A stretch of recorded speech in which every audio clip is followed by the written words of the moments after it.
am Ravi. I'm born in Malaysia. You can very well see that I look like I'm from India.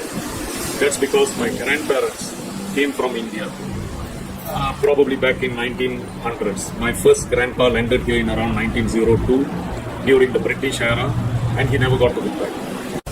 Essentially, I was looking back from Dubai. This was a book that I compiled long back, and in 2017 I decided to produce it as a full-fledged book and publish it.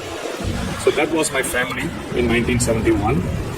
It looks at a perspective of the larger world and my little world.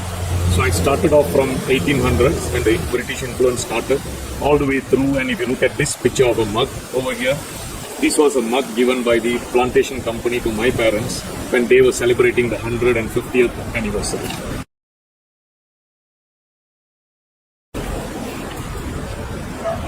Quite significant to say that I was born on a wooden bed. Okay, I'm not saying a wooden bed in a nice hospital. No, this was a wooden bed at home. See, my mother did not know that I was coming. That pain was misinterpreted. And by the time she realized, there was no vehicle to go to the hospital. So I was literally born on a wooden bed at home, and my grandma was a gynae who kind of received me and processed the birth. What essentially happened is when these people came from Malabar and settled down in Malaya, that is in the rubber plantations in Malaya, they didn't get to go back. As far as my grandparents were concerned, that was a one-way trip. They landed here, they remained here, and they died here. They did not go back to see the siblings. They did not see the home, parents, dog, cat, girlfriend, whatever. Nothing was ever seen again. It's probably a sad journey in that sense. They did not even know that they were not going to go back. So that way, when I trace, these are the three heroes that left the shores of Malabar, got here to Malaya, and that made us become Malaysian citizens, and that is where I am today. I told you a while back that I was born on a wooden bed. So naturally, since I was born on a wooden bed, like if you take a look at that, that's my birth certificate. This is a birth certificate that is processed in a police station. Since I was not born in a hospital, what happened was my father had to go and make a police report and get my birth registered.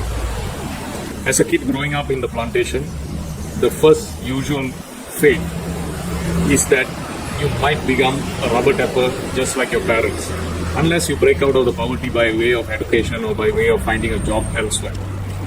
This was an era when I was a rubber tapper. So if you look at that, I was a weekend rubber tapper. In other words, every weekend, when probably some of my friends were enjoying fishing, going around playing football, that wasn't my game. My game was to go into the plantation and tap rubber just like my parents. So this was a little bit of stress because there was no weekend as such. So every weekend is a working weekend.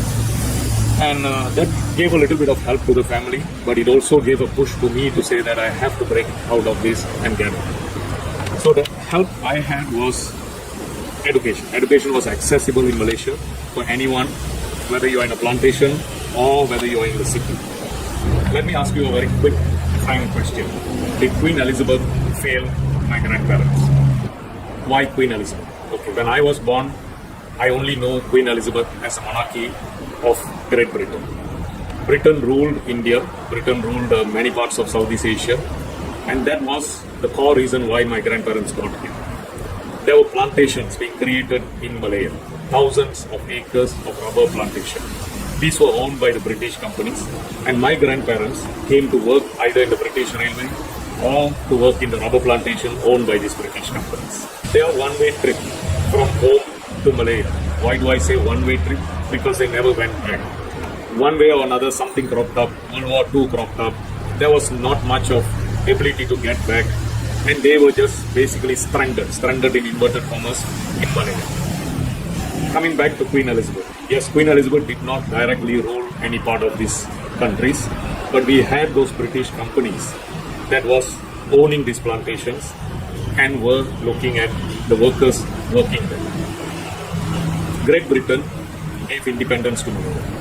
At that point, was there a choice for these stranded Indians to go home? As far as I know, such a choice was not. We were given a choice to become citizens. Do I regret that? No, I don't.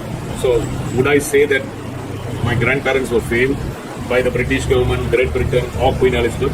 Yes, in a way they did fail them because they did not have a choice to go home. But as a third generation, I enjoy the